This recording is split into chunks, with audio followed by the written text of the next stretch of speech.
안녕하십니까. 자, 이번 강의는 제 3절이죠. 자, 민간경비의 실시 과정입니다. 자, 경비 대상의 경비 진단활동 해가지고요. 자, 경비요소의 조사 업무가 나오죠. 자, 경비하기 위해서는 기본적으로 조사 업무가 필요할 것인데요. 자, 경비 조사 개념은 우리 경비 유해 요소라든가 경비 대상에 대한 여러 가지 정보 수집해야 되겠죠. 그래서 여러 가지 세밀한 물리적 검사 등을 하는 활동을 의미합니다. 자, 경비조사의 기본 과정이 나오잖아요. 자, 경비조사 과정은 일단 현 상태를 점검을 해야 되겠죠. 그래서 기본적으로 현 상태 점검으로 보시면 됩니다. 현 상태 경비 대상을 점검할 것이고요. 아울러서 경비 방하는데 취약점을 확인해야 되겠죠. 자, 그리고 나서 어느 정도의 경비 보호가 요구될 건지 그 정도 측정이 들어가야 됩니다. 자, 그리고 나서 여러 가지 객관적 분석을 하고요. 종합적인 경비 프로그램을 수립할 거다. 자, 그런 절차에 따라서 우리 경비조사가 이루어진다는 이야기예요. 경비조사는 가장 기본적으로 먼저 현 상태 점검, 두 번째 취약점 확인, 자, 그리고 요구되는 우리 보호 정도를 측정해 가는 것. 자, 그리고 네 번째는 객관적인 분석을 통해 가지고 종합적인 프로그램을 수립하는 것이다. 이런 과정을 봐두시면 되겠습니다. 자, 경비조사를 위한 전제 조건이 나오죠. 자, 효율적인 경비조사를 하기 위해서는 충분한 예산이 확보돼야 되겠죠.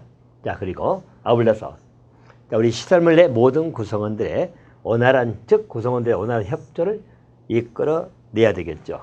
자, 그래서 그러기 위해서는 최고 경영자 의지하고 지지가 요구됩니다.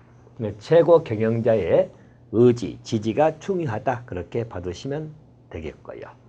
자, 경비조사 대상입니다.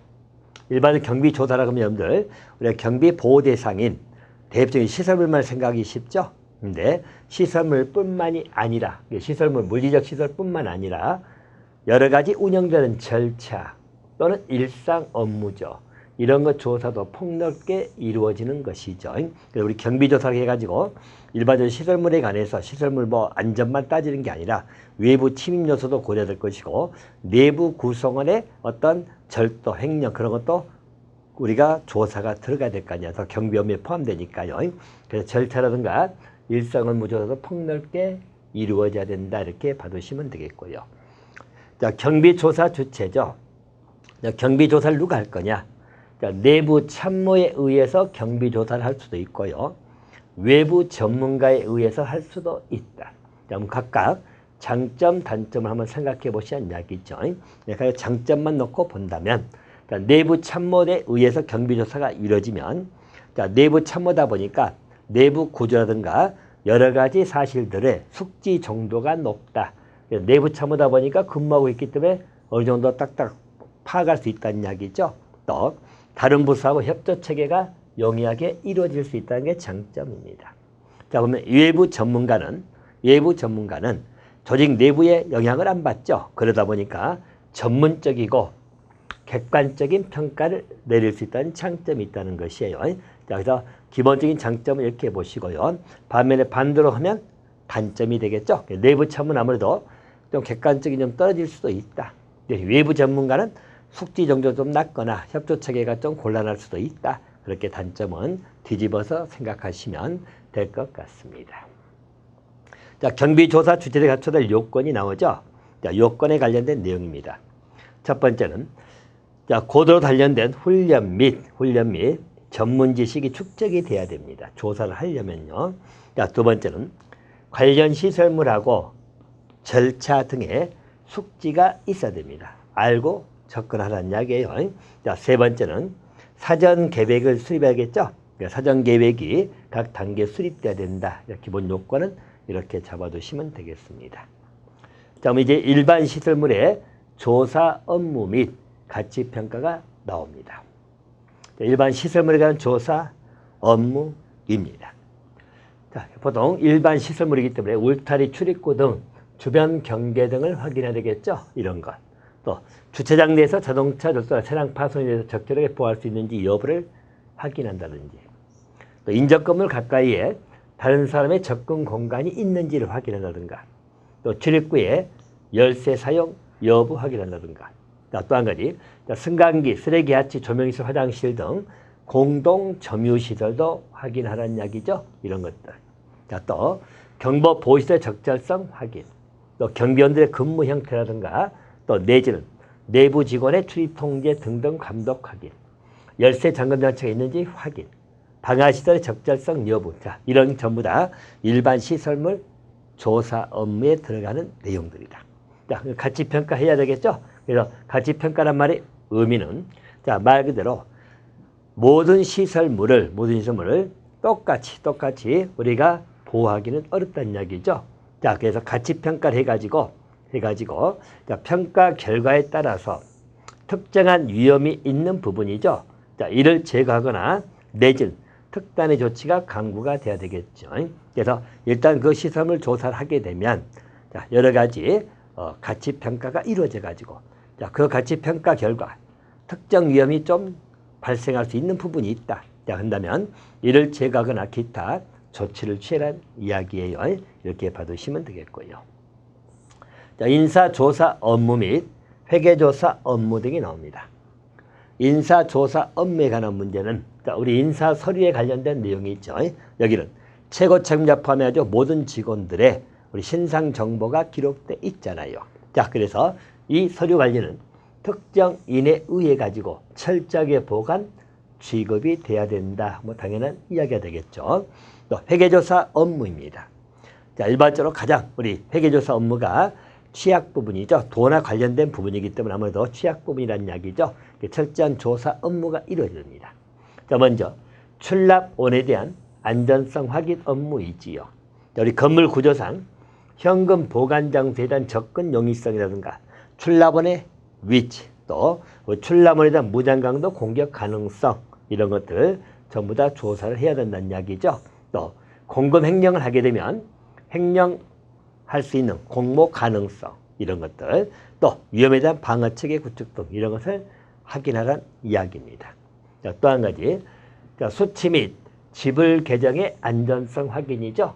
자, 그래서 이런 것도 안전성 여부를 확인해야 될 것이고, 또 경리부에 대한 안전성 확인 업무도 나오죠. 자, 그래서 일반 경리가구 인사가직원의 공모 가능성 기타 등등을 확인을 해야 될 것이고, 또 회사의 은행 예금에 대한 안전성 확인 업무도 나오죠. 자, 이걸 전부 다 확인을 하라는 의미로 봐두시면 되겠습니다. 자, 그래서 인사나 회계조사 업무는 이렇게 보고요. 또 자료관리 조사 업무 및 구매조사 또는 반출입물 조사 의무도 나오잖아요. 자, 자료관리 조사 업무입니다. 자, 자료관리 조사 업무에 관련된 것은 자, 보안을 위한 기밀정보 자료 나오죠. 그 출력 통제 방법의 조사를 한다든가요. 자, 또는 하드웨어에 저장된 자료관리 방법, 또 컴퓨터 사용 여부 등이 이런 것을 자료관리 조사 업무 내용이다 이렇게 봐두시고요. 자, 구매조사 업무입니다. 자, 구매자가 물품을 구입할 때요, 공개 입찰 및 최저 입찰 가격 등 같은 정상적 방법에 의하지 않고 부당한 방법으로 물품을 구입해 가지고 부당이득을 취하는 문제를 예방하는 차원이죠. 자, 그래서 지불 결정 허가에 관한 절차를 확인을 하라는 이야기죠. 또 반출입물입니다. 자, 그래서 화물에 반출입 나가고 들어가는 그 취급한 항만 지역이지요. 당연히 그런 화물의 반출입 지역은 분실 절도 가능성이 높다 나와 있죠. 면밀 확인과 지속적 경비가 필요하다. 자, 그래서 뭐 여러분들 이것은 외우는 문제보다도 상식선에 쭉쭉 치고 가시면 될 것 같네요. 자, 또 한 가지. 자, 조사 업무라고 하면 보고서 작성해야 되겠죠. 자, 보고서 작성입니다. 자, 그리고 아울러서 경비조사에 업무철을 작성하라고 나와 있죠. 자, 업무철 작성입니다. 자, 이 말은 일반적으로 우리 최신의 자동을 철해가지고 나중에 경비계획을 세우는데 참고 자료가 되겠죠. 자, 그래서 업무 보고서 작성하고, 자, 그리고 그 업무를 일종의 철, 데이터 같은 걸 철로 묶어놓으라는 이야기예요. 그래서 경비계획 수립할 때 활용할 수 있도록 해라. 이렇게 봐두시면 되겠습니다. 자, 이제 우리 경비 유해 요소 분석이 나옵니다. 자, 이분 여러분 출제 빈도가 좀 높죠. 자, 경비 유해 요소를 분석하는 건데요. 자, 우리 위험 요소를 대상별로 추천해 가지고 성격을 파악하는 경비 진단 활동을 일종의 경비 유해 요소다. 이렇게 봐두시면 되겠습니다. 경비 유해 요소를 분석할 때 있어서 우리 경비 유해 요소에 관한 문제는 우리 21년 시험에서 물어봤습니다만은 그 유해 요소라고 하는 것은 시설물마다 여러 가지 특징이 있겠죠. 자, 이 말은 무슨 말이냐면 경비 유해 요소를 분석할 때 있어서 이 분석은 절대적 기준을 가지고 절대적 기준이 있다. 이렇게 해서 틀리게 나온 적이 있어요. 21년도 시험에. 이 말은 뭐냐면 유해 요소를 분석하는 것은 모든 시설물마다 각각 특징이 있기 때문에 표준적인 시스템을 적용하기가 어렵다는 이야기입니다. 다시 말하면 경비 유해 요소를 분석할 때 있어서 표준적이죠. 일반적인 표준 시스템이라고 생각하시면 됩니다. 자, 표준 시스템을 적용하기가 곤란하다는 것이 기본 특징입니다. 알겠죠? 이 말은 각 시설물마다 특징들 내지는 구체적 사정을 고려해가지고 경비 유해 요소를 분석해야 되기 때문에 표준적인 시스템이 존재한다 또는 절대적 기준에 의해야 된다 등등은 틀린 지문이 된다라고 봐두시면 됩니다. 그러면 경비 유해 요소 형태가 나오는데요. 세 가지 유해 요소 형태가 나옵니다. 자, 세 가지 유해 요소로 평가되는 것은요. 자, 자연적인 유해가 있죠. 자, 자연적 유해라고 하는 것은 화재, 폭풍, 홍수, 지진 이런 거죠. 자연적 유해입니다. 자, 또 인위적 유해가 나옵니다. 자, 인위적 유해라는 것은 범죄 활동을 말하겠죠. 그래서 주로 절도라든지 내지는 사기, 횡령 뭐 이런 것이 나올 것이 될 것이고요. 자, 특정한 유해입니다. 자, 특정한 유해라고 하는 것은 자, 보시면 대표적인 경우들 화학 공장에서 화학적 화재 폭발 나오죠. 그래서 화학 공장에서 발생하는 이런 화재나 폭발입니다. 이건 특정한 유해가 되는 것이에요. 왜냐하면 일상적으로 발생하는 건 아니잖아요. 그래서 특정한 유해다. 또 일반적인 방사능 누출 나오죠. 자, 방사능 누출. 자, 이런 것은 특정 유해로 나온다. 자, 그러면 일반적 경비 유해 요소라고 하는 것은 크게 세 가지 형태가 나올 수 있다는 거예요.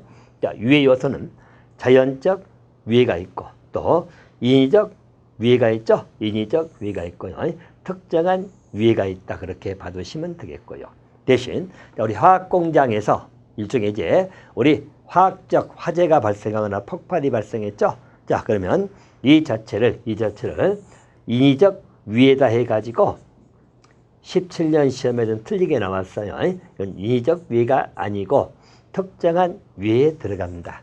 또 방사능 누출도 마찬가지예요. 유해 요소는 세 가지 형태가 있다는 것이죠.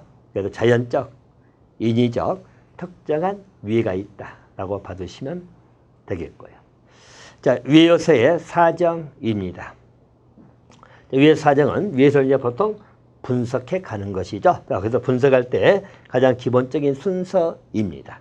자, 유해 요소를 분석할 때, 즉 사정해 갈 때 가장 기본은 여러분들 위험 요소를 인지해야 되겠죠. 그래서 위험 요소를 먼저 알아채는 것이 중요하겠죠.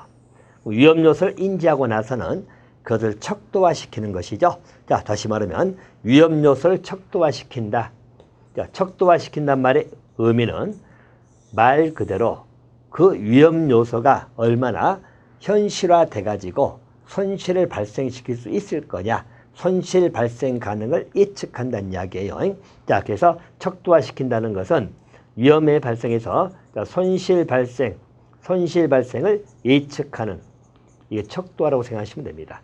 자, 모든 위험 요소가 있다더라도 이게 위험 요소일 뿐이지 현실화돼 가지고 손실을 끼칠 가능성이 있느냐, 거기에 대한 척도화, 자, 구별점을 잡아가지고 기준을 잡아서 그것을 분석하라는 의미입니다. 자, 그리고 나서 척도화시키고 나서 위험도 평가입니다.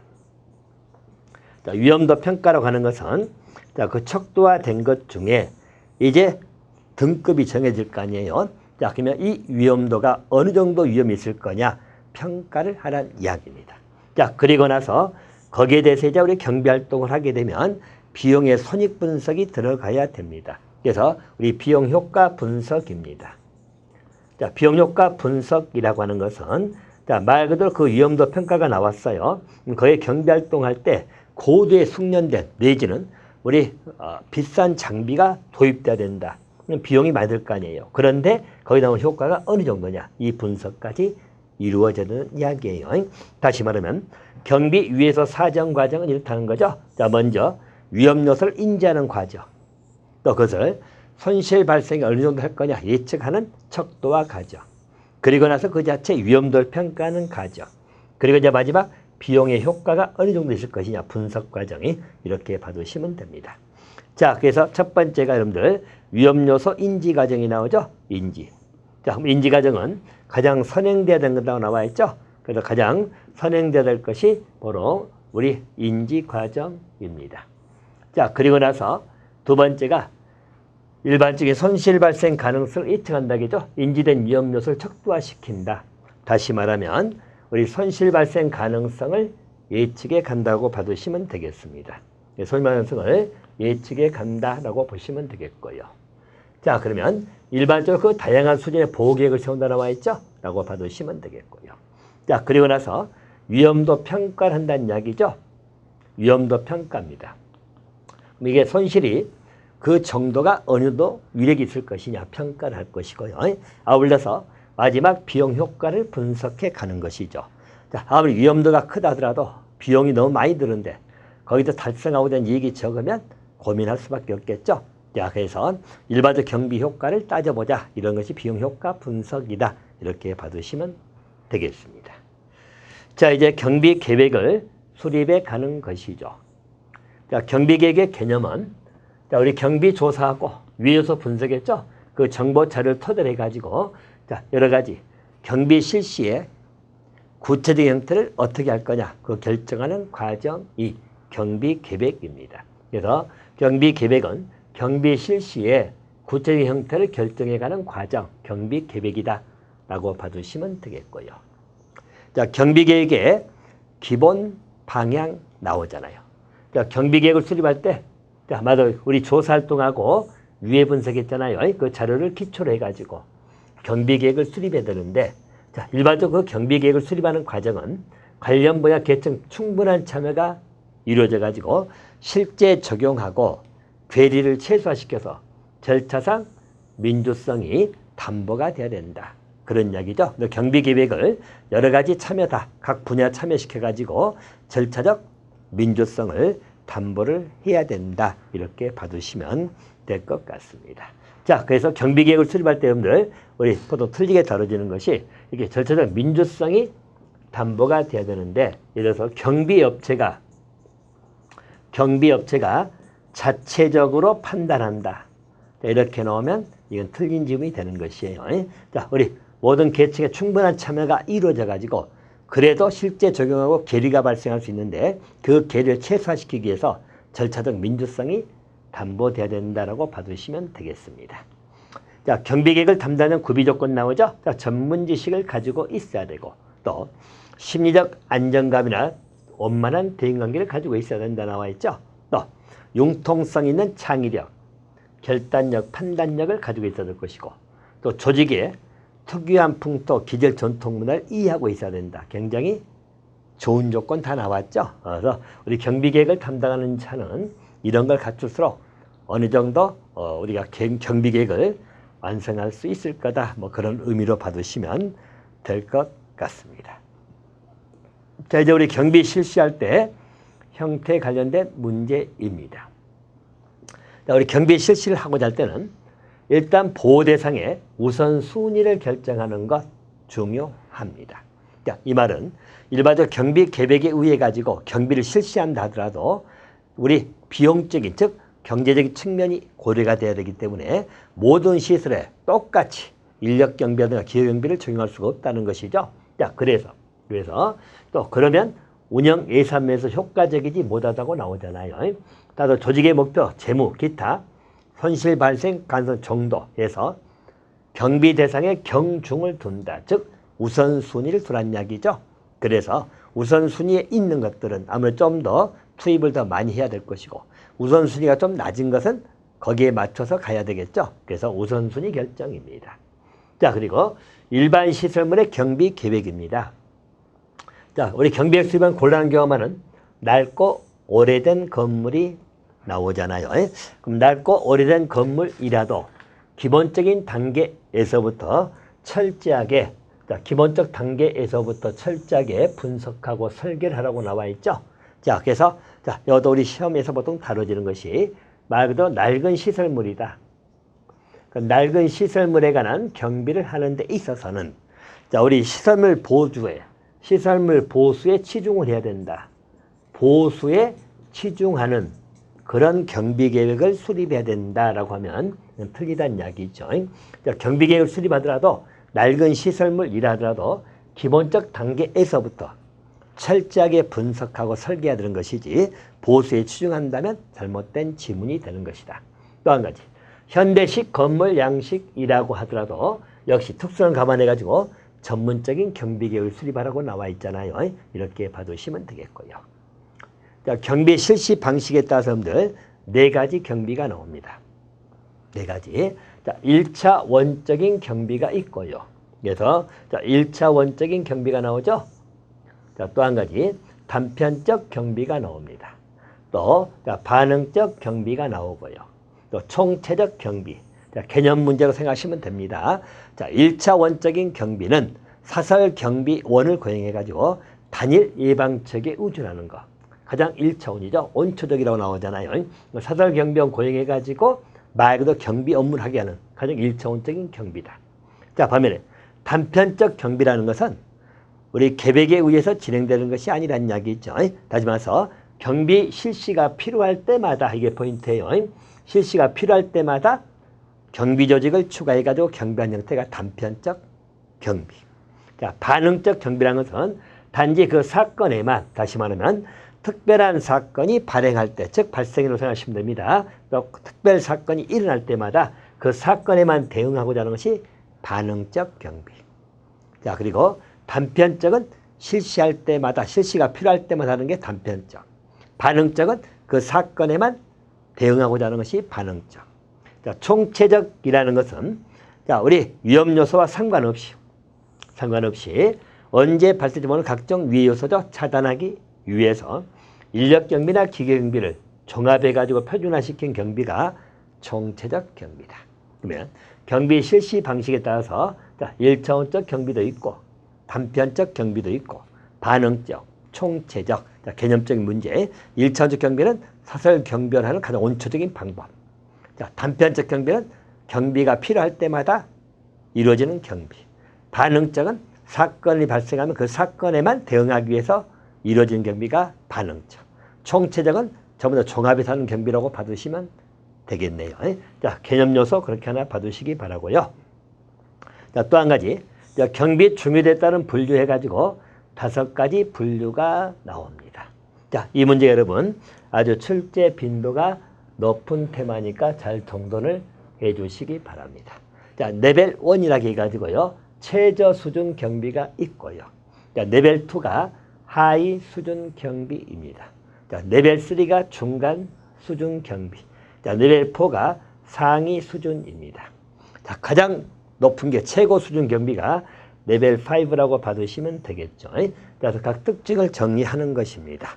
일반적으로 최저 수준 경비는 출입문 자물쇠의 단순한 물리적 장벽만으로, 그래서 물리적 장벽만으로 외부를 방어하게 만든 수준이죠. 그러니까 출입문 자립 자물쇠 같은 게 나온 게 가장 최저 수준입니다.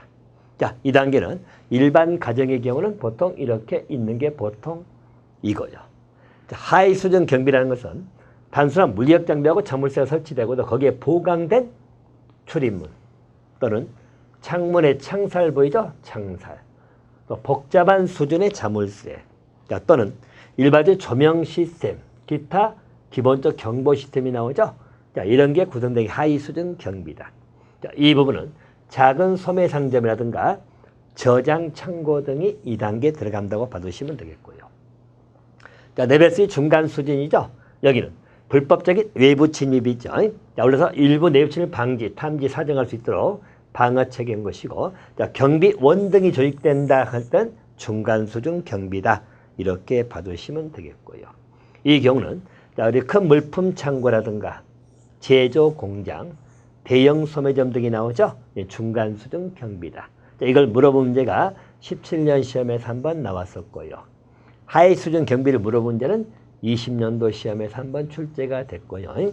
자, 상위 수준 경비는 또 21년도 시험에 출제가 됐습니다. 그래서 매번 잘 나오는 형태니까 보란 의미예요. 자, 상위 수준 경비는 자, CCTV 보이죠? 또 고도화된 경계경보 시스템입니다. 조명.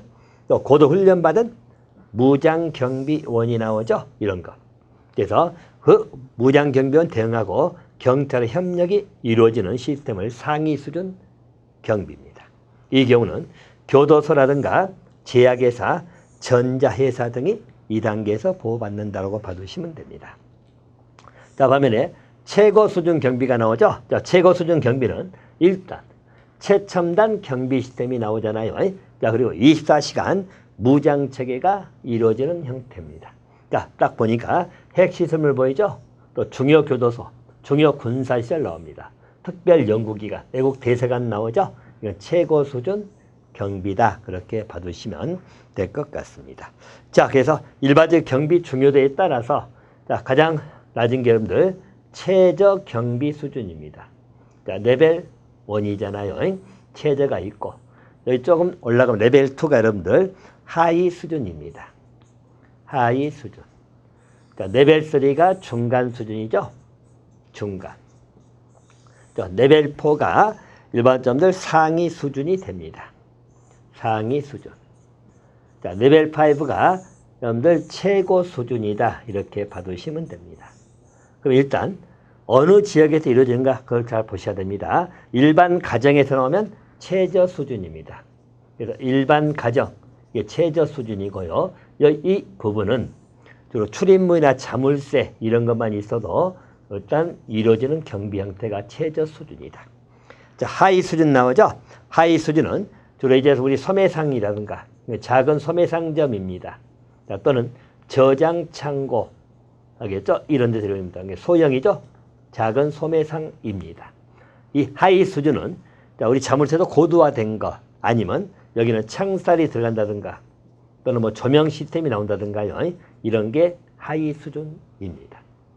자, 중간 수준 레벨 나오죠. 자, 중간 수준은 대형 소매상점이 나옵니다. 자, 대형 소매상점이라든가요. 또는 일반적인 제조 공장이 나오죠.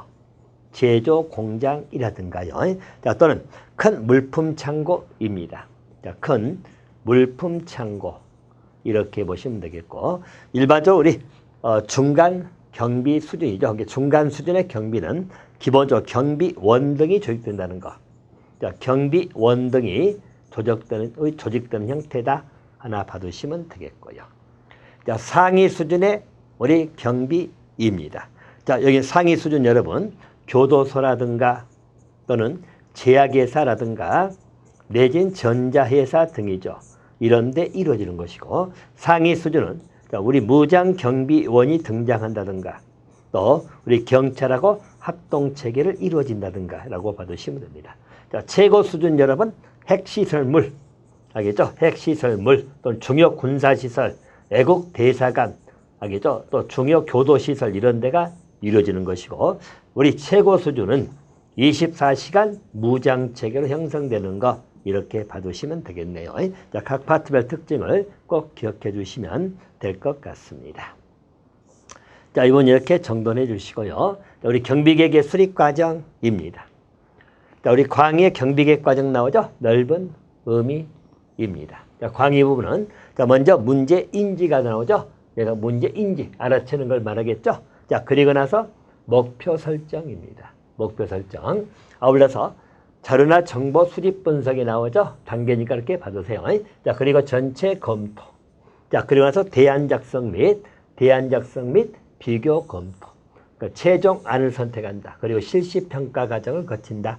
이렇게 봐두시면 됩니다. 자, 협의 과정은 좁게 봐버리면 문제 인지하고 그 다음에 자료 비교하고 최선을 선택해 짧게 보는 좁게 보는 협의의 경비계획 과정입니다. 자, 경비계획의 순서는 공동의 목표가 먼저 나오겠죠. 경비 목표를 결정합니다. 자, 그리고 개발 및 기획. 자, 경비 조직을 통한 목표 달성. 자, 그리고 평가 재검토. 이 순서로 봐두시면 될 것 같습니다. 자, 경비계획 수립 시에 고려해야 될 기본 원칙이 나옵니다. 자, 먼저 경계구역 건물 출입구가 나오죠. 자, 이 부분 하나 정리할 것이, 자, 건물 출입구 수입니다. 자, 건물 출입구 수죠. 우리 안전규칙 범위 내에서 최소한으로 유지가 돼야 됩니다. 그것도 출입구 수를 최대한으로 유지된다. 틀리게 처리합니다. 최대한이 아니고 최소한 하나 봐두시면 되겠고요. 또 정상적 출입구의 건물 외부 틈으로 접근이 가능한 탈출이 용이한 지점 등을 전부 다 경계 내지는 안전확보 방안을 만들란 이야기예요. 자, 또 유리창호 잠금장치 나오죠. 자, 지면으로부터 4m 이내입니다. 자, 그러면 아무래도 강화 유리등과 센서 등의 안전장치를 설치하러 나와 있죠? 라고 봐두시면 되겠고요. 또 항만 지역입니다. 항만 지역들 화물이 보통 운송되는 그런 형태죠. 그래서 자, 물건을 선적 배달 싣는 거죠. 또 수령 받는 지역이잖아요. 이렇게 물건을 싣는 것하고 내리는 지역이죠. 이건 분리가 돼야 됩니다. 자, 이 부분 여러분 우리 시험에서 꼭 우리 항만 지역에서는 우리 물건을 선적하거나 수령하는 지역은 통합해서 운영을 해야 된다. 틀렸죠? 분리가 돼야 됩니다.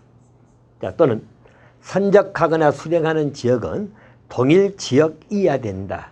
자, 동일 지역이어야 된다. 이것도 틀렸죠? 자, 분리를 해야 된다는 것 하나 기억해 두시면 됩니다. 그래서 경비원이 확인할 수 있도록 설계가 돼야 된다고 봐두시면 되겠고요. 아울러서 운전자가 물건을 싣는 차량을 바로 창고 쪽으로 움직이지 못하도록 해야 된다고 했죠.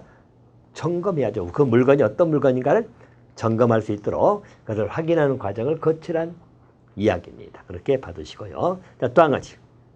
경비관리실하고 경비원 대기실입니다. 자, 경비관리실입니다. 여기는 사람 통행이 많은 곳에 설치해야 되겠죠. 당연히 많은 곳이지. 여기도 사람 통행이 적은 곳에서 틀리게 나왔었죠. 많은 곳에 설치해야 됩니다. 또 직원의 출입구는 주차장으로부터 멀리 떨어진 곳에 위치해야 됩니다. 자, 직원의 출입구도 주차장으로부터 바로 들어가 버리면 누가 출입하는데 통제가 어렵잖아요. 그래서 주차장으로부터 일반적으로 멀리 떨어진 곳에 위치해야 된다. 그렇게 봐두시면 되겠습니다. 자, 그렇게 하나 정돈해 주시고요. 자, 또 한 가지. 아울러 경비원 대기실입니다. 자, 경비원이 대기하는 시설은 출입구하고 비상구에 인접하도록 되어 있습니다. 자, 이 부분도 경비원 대기실이 출입구 비상구에 멀리 떨어진 곳이다. 이렇게 해서 틀리게 나와요. 일단 경비원 대기실은 출입구 비상구에 인접돼야죠. 그래야 빨리 대기에 출입할 수 있잖아. 그죠? 그래서 출입구 비상구에 인접해야 될 것이에요. 단지 직원의 출입구예요. 구별하세요. 직원의 출입구는 주차장으로부터 멀리 떨어진 곳이어야 된다. 하지만 경비원 대기실은 출입구하고 비상구에 가까운 데 있어야 된다. 그래서 구별해서 봐두시면 됩니다. 자, 또 비상시에만 사용하는 외부 출입구죠. 자, 경보장치 설치해가지고 보완하도록 해야 된다 나와 있죠. 라고 봐두시면 되겠습니다. 자, 그래서 아마 이 부분에 여러분들 여러 번 기출된 파트가 나오기 때문에 각 파트 중요한 쟁점은 정리 드렸네요. 경비액 수입 시 고려 기본 원칙의 내용이죠. 자, 그래서 여기까지 이번 강의는 마치도록 하겠습니다.